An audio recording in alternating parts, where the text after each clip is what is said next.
তো ভালো একটা মাস্টার বিয়া করলো এক মেয়েকে, যেই মাস্টারের ব্যাপারে এলাকার সব মানুষ খুশি, নম্র ভদ্র একটা সন্তান। কিন্তু এই মেয়ের সাথে এক যুবকের ভিন্ন সম্পর্ক। খুব খেয়াল করো, ভিন্ন সম্পর্ক গভীর হওয়ার পরে মেয়েটাই অপকৌশল অবলম্বন করলো যে আমরা দুজনে মিলে মাস্টারকে মেরে ফেলবো, জবাই করব। কেমনে কেমনে করবে এটি ফোনে বলতেছে, টেলিফোনে। করোনার শুরুর কথা, কয় যে ঈদ আসতেছে, তো তাহলে ঈদের আগে আগে কামড়া ঘটায়া ফেলাইলে মানুষ অতটা ঈদ নিয়ে ব্যস্ত থাকবে। আর তো করোনা আছেই এক অজুহাত। কথা অনুযায়ী রাতের গভীরে এক গ্লাস দুধের সাথে ঘুমের ট্যাবলেট মিলাইয়া মেয়েটা মাস্টার সাহেবকে স্বামী রূপে পান করায় ঘুম পাড়ায় দিছে। ভিন্ন লাইনের যুবক গভীর রাতে ডাকলো, ঘরে আসলো, শ্বাস রুদ্ধ করে তাকে মারলো, রক্তক্ষরণ হলো। সবাইকে বলল দুধ পান করেছে, কাঁঠাল খাইছে, এই বিভিন্ন কথা বলে বলল যে সে হঠাৎ করে মরিয়া গেছে, প্রেসার বেড়ে গেছে। তো আল্লাহর কুদরত, মেয়ের ফ্যামিলিও অতটা গভীরে যায় নাই, মাস্টার সাহেবের ফ্যামিলিও গভীরে যায় নাই। স্বাভাবিক, ওরা দুজনে দাফন করছে, করোনা শেষ। 9 মাস পরে ঘটনার মোড় নিল ভিন্ন দিক। কয় মাস? পাপে ছাড়ে না বাপের। এই চালাক, ভালো করে শুনো, আল্লাহর কি কুদরত। এইবার যুবক যুবতী শান্তির জীবনে আছে। তো ওই যে কথা বলছে যুবক মেয়েটার সাথে, বাটন মোবাইলে সব রেকর্ড, মোবাইল গেছে হারাইয়া।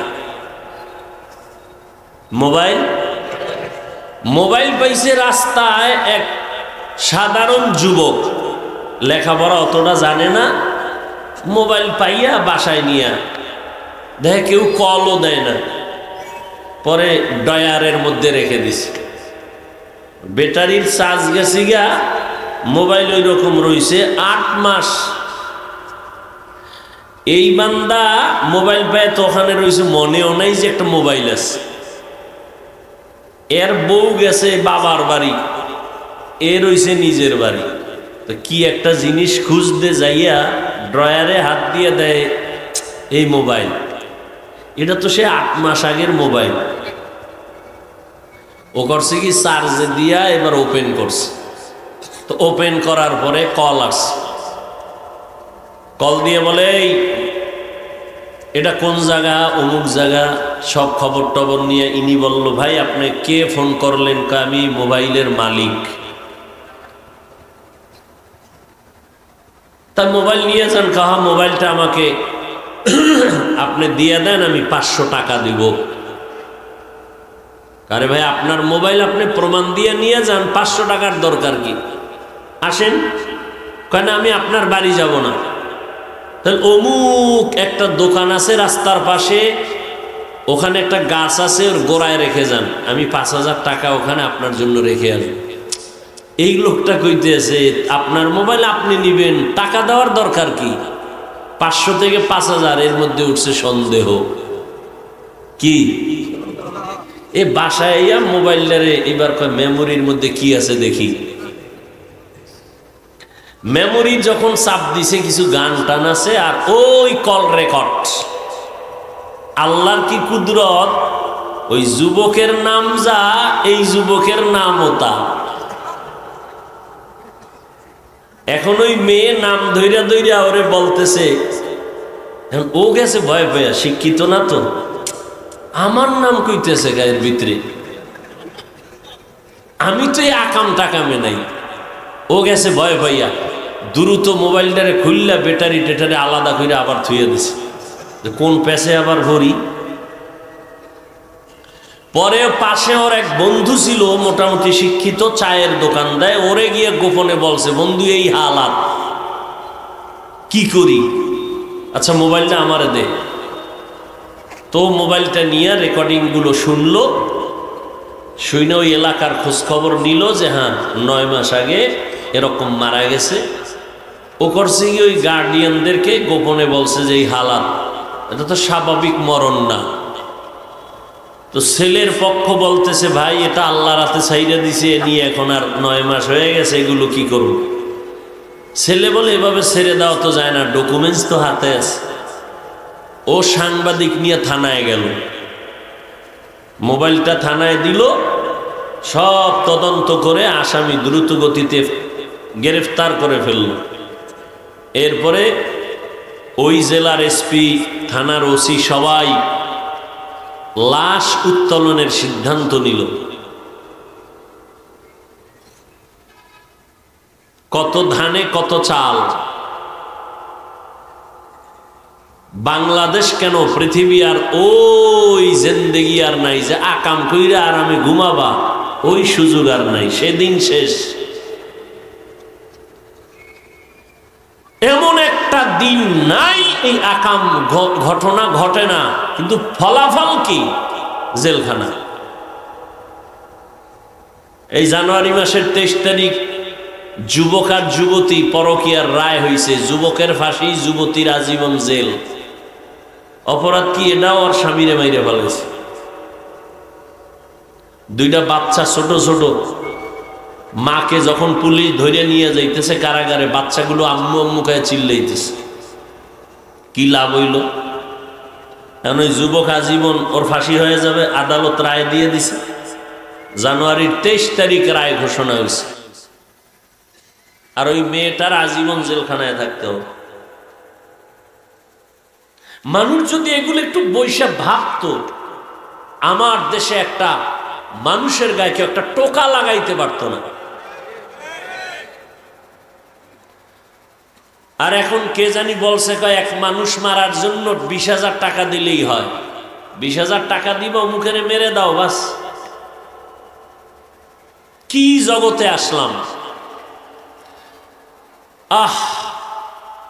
এত আইয়ামে জাহেলিয়াতের চেয়েও চূড়ান্ত খারাপ হয়ে গেল এই দুনিয়া।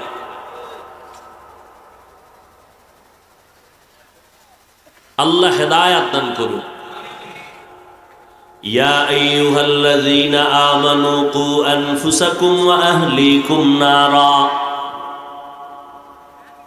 আল্লাহ বলেন, হে মুমিন, জাহান্নামের আগুন থেকে নিজেকে বাঁচাও। দ্বিতীয় দায়িত্ব, তোমার আহালদেরকে বাঁচাও। কারণটা কি?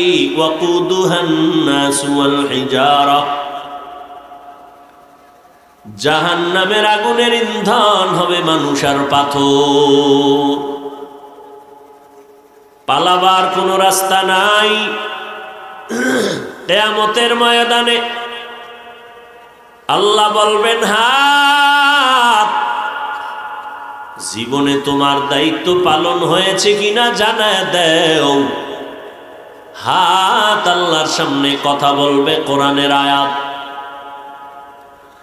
আল-ইয়াওমা নাখতিমু আলা আফওয়াহিহিম ওয়া তুকাল্লিমুনা আইদিহিম ওয়া তাশহাদু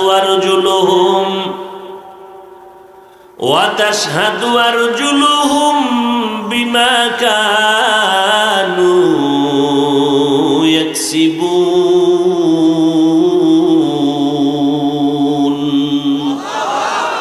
দস্তগুয়াদ মঞ্চুনি দুজুদিদা আম, লব্বগুয়াদ মঞ্চুনি বুসিদা আম, চশমগুয়াদ চিদা আম গমজা হারাম, গোশগুয়াদ চিদা আম সমরুল কালাম। হাতের দ্বারা কথা বলাটা অসম্ভব, রবের কুদরতের হুকুম হয়ে গেল, কথা বলা শুরু। হাত বলবে, হে মালিক, এই হাতের দ্বারা মা বাবার খেদমত করবে, সে ডিউটি সন্তান করে নাই। এই হাতের দ্বারা বান্দার ডান হাত দিয়া পানি পান করবে, করেছে বাম হাত দিয়া। এদিক দিয়ে হাত কথা বলবে, ওদিক দিয়ে ভিডিও ক্যামেরা চলবে, দেখতে থাকবে, দেখ কি করেছো সব কিছু। মা ইয়ালফিজু মিন কাউলিন ইল্লা লাদাইহি রাকিবুন আতীদ,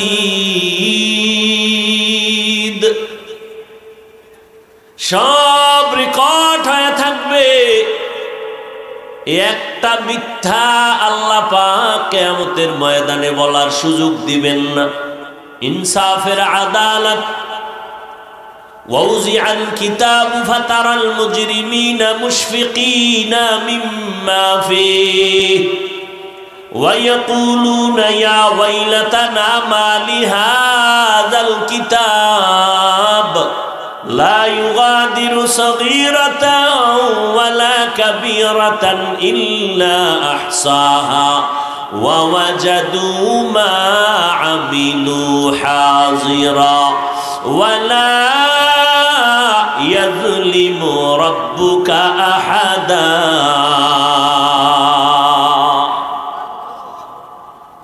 আল্লাহ সব পেশ করবে কিয়ামতের ময়দানে। বান্দা তাকায় দেখ, জীবনে কোথায় কি করেছো সব রেকর্ড হয়ে আছে। দুনিয়াতেই রাতের অন্ধকারে অন্যায় করে পার পাও না, অন্ধকারের ক্যামেরা এখন আবিষ্কার হয়েছে, অন্ধকারে সব রেকর্ড হবে, ছবি সহ আছে না নেই? পালাবার সুযোগ নাই। এই জমিনে কেউ পালাতেও পারে না, অপরাধ করে দুনিয়ার লাইনও পার পাওয়ার উপায় নাই, আখিরাতের লাইনও পার পাওয়ার উপায় হবে না। হাত বলবে, হে মালিক, এই হাতের দ্বারা কোরআনের ভেতরে আঙ্গুল টেনে টেনে কোরআন পড়বে, পড়ে নাই। মা বাবার কল্যাণে হাত ব্যবহার করবে, করে নাই। হাতের মধ্যে কলম নিয়ে অন্যায়ের পক্ষে কলম চালিয়েছে। আল্লাহ বলবে, চোখ কথা বলো। চোখ বলবে, হে আল্লাহ, যেই ডিউটি তুমি দিয়েছো বান্দা করে নাই, এই চোখের দ্বারা বান্দা মোহাব্বতে মা বাবার চেহারা দেখবে, সওয়াব। এই চোখ দিয়া কোরআন তাকায় তাকায় দেখবে আর পড়বে, সওয়াব। বান্দা এই চক্ষু দিয়া তোমার কুদরত দেখবে, সওয়াব। এই চোখ দিয়া তোমার ঘর বাইতুল্লাহ দেখবে, আমল নামায় সওয়াব।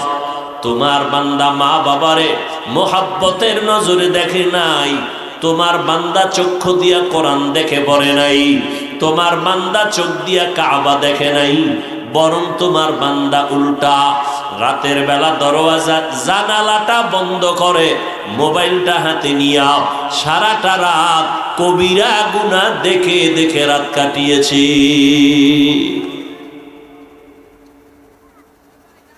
এই মদ খাইয়া মানুষ পাগল হয় না, সেন্সলেস হয়ে যায়, কিন্তু এখন মোবাইলে সেন্সলেস হয়।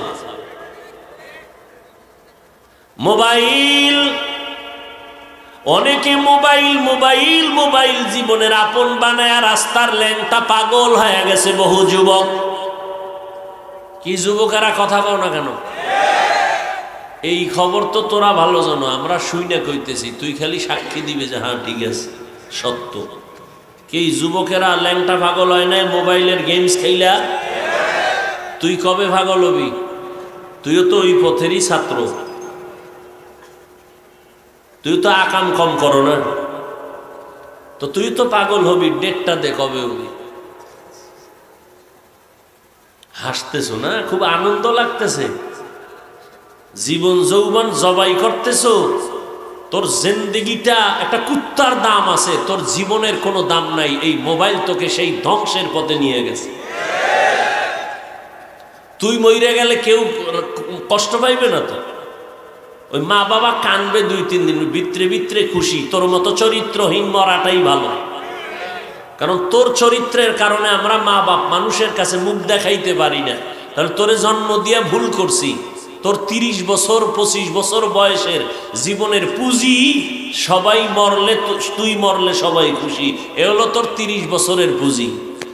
তুই এমন আকাম করছো জীবনে, শিক্ষক চাই তুই মরে যা, এলাকার মুরব্বীরা চাই তুই মরে যা, তোর মা বাবা ভেতরে ভেতরে কষ্টে চায় তুই মরে যা, আমরা আলেমরাও চাই তুই মরে যা।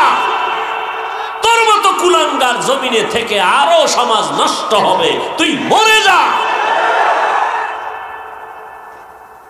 তোর দ্বারা একটা শিক্ষক শান্তি পায় না, তোর ব্যবহারে কোনো মা বাপ খুশি হতে পারে না, তোর আচরণে প্রত্যেকটা মুরব্বী কষ্ট পায়।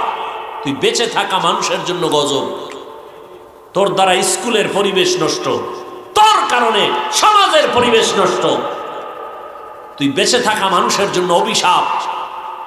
এবার বালিশে মাথা লাগায় চিন্তা করবি যে আমার এই 27 বছর বয়সে আমি কামাই করলাম মানুষের বরদোয়া, এই আমার পুঁজি।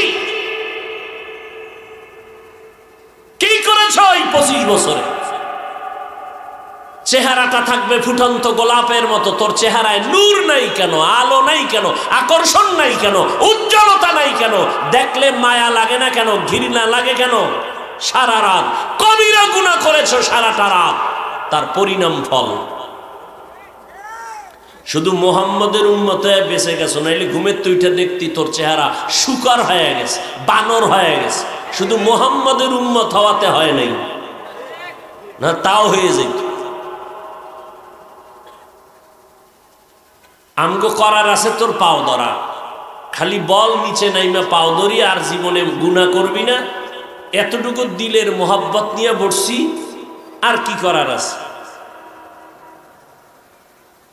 তোমার মতো একটা যুবকের দ্বারা পুরা পৃথিবীটা আলোকিত হবে, সমাজ আলোকিত হবে, তোমার থেকে আরো যুবক আলোকিত হবে। তুমি একটা আদর্শের পাওয়ার হাউস, তোমার সাথে লাগবে তো মোবাইলের মতো চার্জ হবে, দুশ্চরিত্র তোমার সাথে মিশবে তো চরিত্রবান হবে, তুমি তো সে আদর্শের যুবক। কিন্তু তোমার ভেতরের পাওয়ার সব ধ্বংস, শুধু সারা রাত মোবাইলে গুনাহ করার কারণে। আপনারা যারা একটু মুরব্বী ভাবে আছেন, আপনারাও তো আকাম কম করেন না, বউয়ের হক আদায় করেন না, মাইয়া পোলার হক আদায় করেন না, মোবাইলের হক ঠিকই সারা রাত আদায় করেন। এই মোবাইলের কারণে বউয়ের সাথে তর্ক, সন্তানের সাথে আলাদা ভিন্নতা, এই মোবাইল।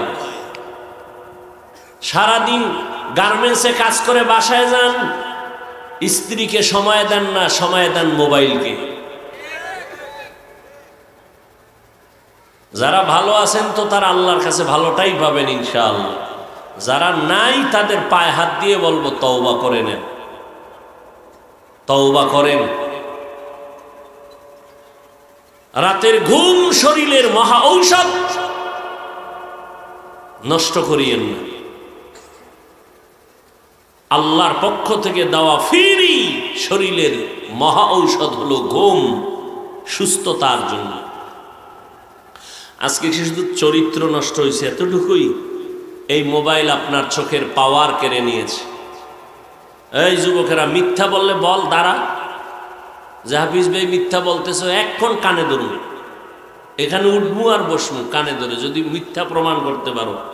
আর আমি চ্যালেঞ্জ দিয়ে বলছি, তোর এই মোবাইল তোর চোখের পাওয়ার নিয়ে গেছে, খুব দ্রুতই দেখবি তুই বিছানায় পড়ে গেছে। চোখ থাকবে, পাওয়ার থাকবে না, কান থাকবে, এখনই তো কানের পাওয়ার নেই। আম্মু কয় ভাত খাবি না, কয় গোসল করে ফেলছি 3 ঘন্টা আগে, কানের পার শেষ।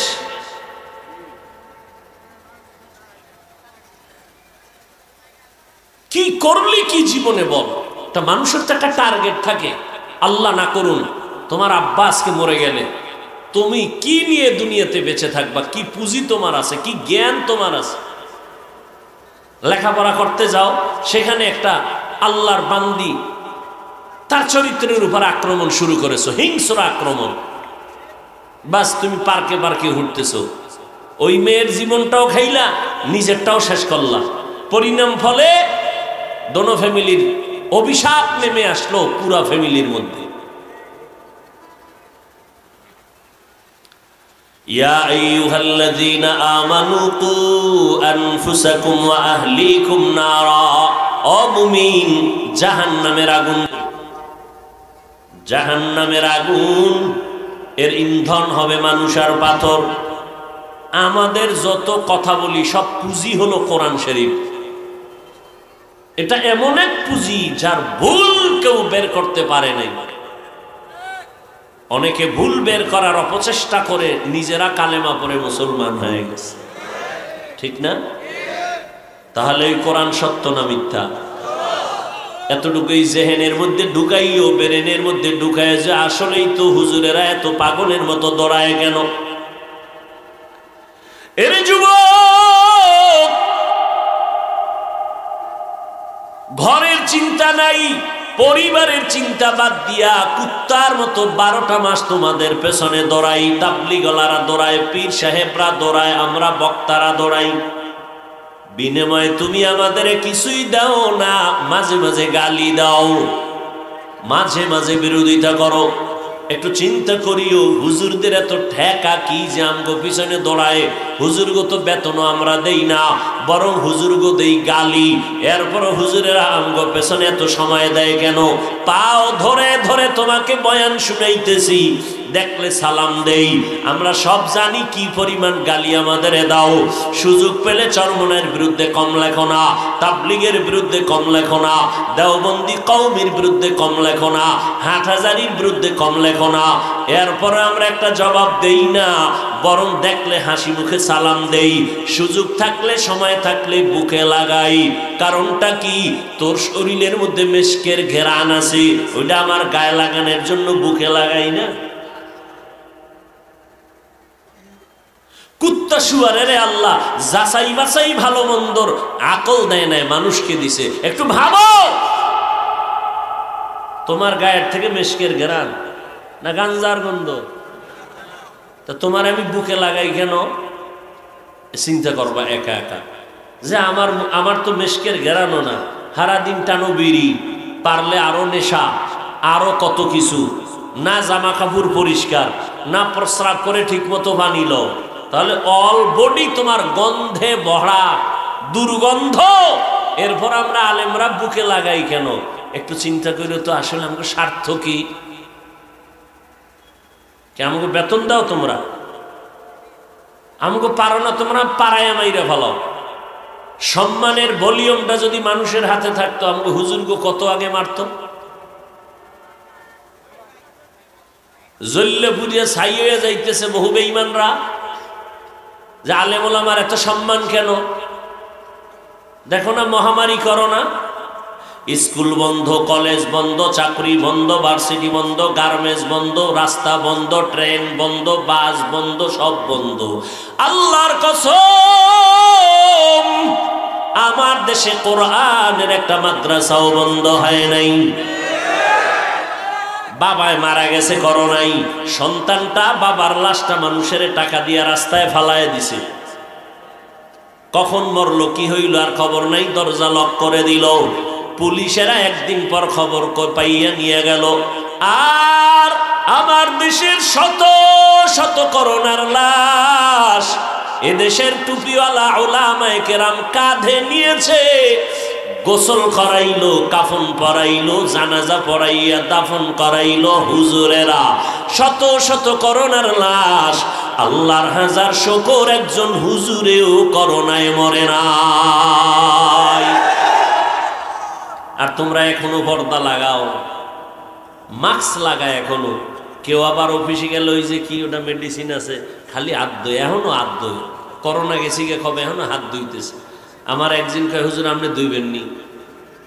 না, আমরা অল টাইম ধোয়াই থাকি, সবসময় অজুর সাথে থাকার চেষ্টা করি। আলহামদুলিল্লাহ, আপনারা অজুর সাথে থাকার চেষ্টা করবেন।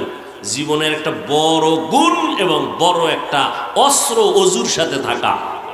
জীবনে কোনো জিন ভূত কুফুরি টুফুরি যা আছে আজে বাজে কোনোদিন আপনাকে স্পর্শ করতে পারবে না, যদি সবসময় অজুর সাথে থাকতে পারে। আপনি প্রস্রাব করে পানি লন না, আবার অজু কি? আল্লাহ হেদায়াত দান করুন। জাহান্নামের আগুন থেকে বাঁচো ও যুবক, আল্লাহর গোলাম। আমরা যারা নবীর আদর্শ মেনে চলতেছি, কই আমরা তো না খাইয়া মরে যাই নাই, সম্মান কমে নাই। ও আল্লাহর গোলাম, একটু ভালো করে চিন্তা করেন। আমি আপনাদের বাধ্য করে বলি না হুজুর হইতেই হবে, স্কুল কলেজ সারিয়া মাদ্রাসায় পড়তেই হবে, এ কথা আমি বলি না রে বাবা। স্কুলে যারা পড়েন বাধা নাই, কলেজে যারা পড়েন বাধা নাই, চাকরি যারা করেন বাধা নাই, ব্যবসা যারা করেন বাধা নাই। তবে দাবি আমার একটা, আদর্শ নবীর উম্মত হইয়া চলার চেষ্টা করেন, সম্মান কমবে না। আপনি ডাক্তার হন বাধা নাই, আপনি ইঞ্জিনিয়ার হন বাধা নাই, আপনি একজন প্রফেসর হবেন বাধা নাই। তবে আমার দাবি বেয়াদব হবেন না। আপনার ব্যবহারে যেন মা বাবা কষ্ট না পায়, আপনার আচরণে যেন উলামায়ে কেরাম কষ্ট না পায়, আপনার ব্যবহারে মুরব্বীরা যেন কষ্ট না পায়।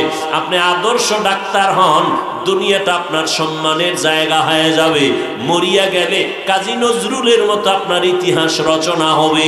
সম্মানের ডাক্তার হন। ইঞ্জিনিয়ার যদি হতে চান, আন্তর্জাতিক মানের সম্মানিত ইঞ্জিনিয়ার হন।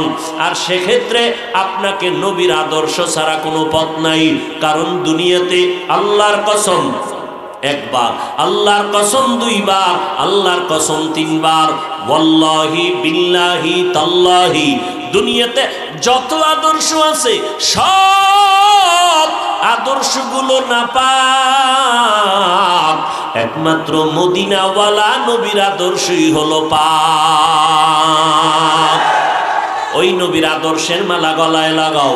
ও যুবক বাবারা, তোমার মতো যুবক জীবনে মাদ্রাসায় পড়ে নাই, স্কুল কলেজে পড়িয়াও 5 বেলার নামাজি আছে না নাই? বালিশে মাথা লাগায় চিন্তা করো, তুমি কেন পারবা না রে বাবা? তোমার মতো যুবক রাস্তায় গাড়ি চালায়, 1 বেলার নামাজও বাদ দেয় না, বলো তুমি কেন পারবা না? তোমার মতো যুবক কৃষিকাজ করে, নামাজ ছাড়ে না, মনেরে প্রশ্ন করো তুমি কেন পারো না? তোমার মতো যুবক নদীর মধ্যে মাছ ধরে, নৌকায় বসে নামাজ পড়ে নাই, এরপরও নামাজ বাদ দেয় না, প্রশ্ন করো তোমার বিবেকটাকে তুমি কেন পারো না? তোমার মতো যুবক র্যাব, আর্মি, পুলিশ, বিডিআরে চাকরি করে, ব্যবসায়ী ব্যবসা করে, নামাজ ছাড়ে না, দোকানে শাটার ফালাইয়া নামাজে হাজির হয়ে যায়, বলো বাবা তুমি কেন নামাজ পড়বা না? তুমি তো মুসলমান, আমিও তো মুসলমান, আজকে তোমার এত পাও ধইরা বয়ান করা লাগবে কেন? আজকে বয়ান তো করা দরকার চট্টগ্রামে গিয়া পাহাড়িয়া অঞ্চলে, কারণ খ্রিস্টান মিশনারিরা আমার মুসলমানদের ধর্মান্তরিত বানাচ্ছে। আজকে বয়ান করা দরকার পঞ্চগড় ঠাকুরগা, সেখানে হাজারো কোটি টাকার প্রলোভন দেখাইয়া আমার মুসলমানদেরকে কাদিয়ানি বানাচ্ছে। কিন্তু দুঃখ,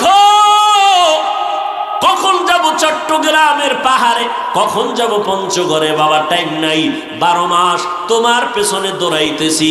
ফজরের পরে বয়ান, জোহরের পরে বয়ান, আসরের পরে বয়ান, মাগরিবের পরে বয়ান, সারা রাত বয়ান, 12টা মাস তোমার পেছনে দৌড়াইতে দৌড়াইতে জান শেষ।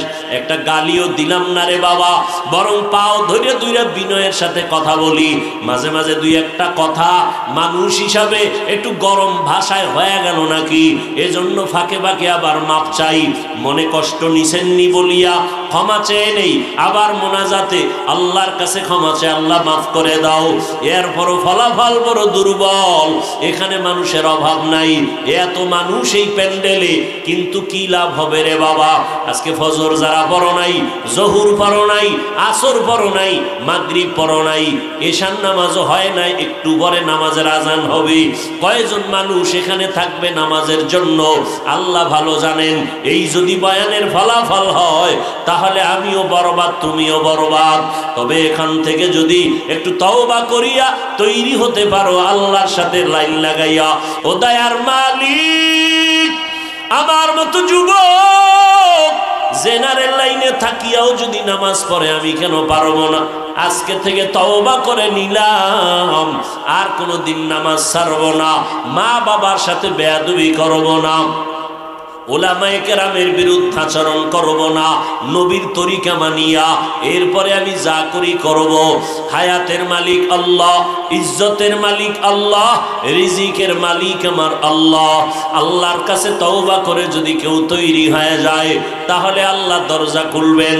তবে এটাও কিন্তু চিরসত্য কথা, রহমতের নবীর কাছে বয়ান শুনিয়াও কপাল পরা আবু জাহাল কালেমা পড়ে নাই। নবীর বয়ান শুনিয়াও যে কপাল পরা কালেমা পড়ে না, ও কত বড় বেঈমান। আবার নবীর হাতে হাত লাগাইয়া নবীরে জবাই করতে আইসা কালেমা পড়ে মুসলমান হয়ে গেল হযরত ওমর। এটাই হলো কপাল, এটাই হলো ভাগ্য। নবীর বয়ান শুনিয়াও কালেমা পড়ে না, কত বড় কপাল পরা। আবার নবীরে জবাই করতে আসিয়াও কালেমা পড়লো ওমর। এখানেও এই দুই শ্রেণীর মানুষ বসবাস করতেছে। একদল বয়ান শুনিয়া তওবা করবে, আল্লাহ জীবনে তো কম গুনাহ করি নাই, আমার গুনার কারণে মনে হয় আমার মতো খারাপ মানুষ কেউ নাই। আমার অপরাধের খবর যদি আমার মা বাবায় জানতেন, আমার মা বাবা যদি উপরে কিছু না বলতো, মনে মনে ঘৃণা করত। আমার সন্তান যদি জানতো আমি অপরাধ করেছি, আমারে বাবা বলে ডাক দিত না, আমার স্ত্রী আমাকে স্বামী বলে সম্মান করত না। ও আল্লাহ, মরণ কোন দিন হবে জানা নাই, এমন একটা দিন নাই যুবকের লাশের খবর নাই। গাড়ির নিচে লাশ, যুবকের লাশ, পানির নিচে লাশ, বলে কার? বলে যুবকের লাশ। ঘুমের বিছানায় যুবকের লাশ। আল্লাহর কাছে তওবা করো ও দয়ার মালিক, এই গুনাহ নিয়ে কবরে যেতে চাই না। কোরআন সত্য, আজও পর্যন্ত একটা মিথ্যা প্রমাণ করতে পারলো না। অতএব কোরআনের বয়ানটাও সত্য। নেক আমলওয়ালারা জান্নাতের পথিক, যারা গুনাহ করবে তারা জাহান্নামের পথিক। জাহান্নামটা কেমন ভয়ঙ্কর আল্লাহ পাক কোরআনের মধ্যে বয়ান করেছেন। ও আল্লাহর বান্দারা, আজকে আমিও যদি তোমার মতো দাড়ি কেটে প্যান্ট শার্ট টাই লাগায় রাস্তায় ঘুরতাম, কেউ আমাকে বাধা দিত না রে বাবা। এই টুপির কারণে কত মানুষ বাজে কথা বলো, মাথা গরম হয়ে যায়। আমরা বুঝিয়াও টুপি ফালাই না। দাড়ি রাখার কারণে যৌবনের ভাব চলে যায়, জানার পরেও দাড়ি ফালাই না। আজকে বান্দা এই লম্বা জামা পরি, শরীর কত গরম লাগে তারপরও ফালাই না। শীতের মধ্যে ফজরের সময় ঠান্ডা পানি দিয়া ওযু বানাইয়া ফজরের নামাজ পড়তে অনেক কষ্ট, তাও বুঝি, তারপরও নামাজ ছাড়ি না। এর একমাত্র কারণ দুনিয়াটা কিছুই না। যাকে আমি আপন বলি সে স্বার্থপর, আমার দুশ্মন। আমি মরিয়া গেলে সাথে সাথে তার মোবাইল থেকে আমার নাম্বার ডিলিট করে ফেলবে। আমি যাদের এত কান্না করে, এত ঘাম ফালায়, যাদের জন্য এত কষ্ট করি, আমি মারিয়া গেলে আমার গায়ের জামাটা বেলেট দিয়া কেটে কেটে রাখিয়া দিবে। 3টা সাদা কাফনের প্যাকেট বানায় কবরে বিদায় করে দিবে।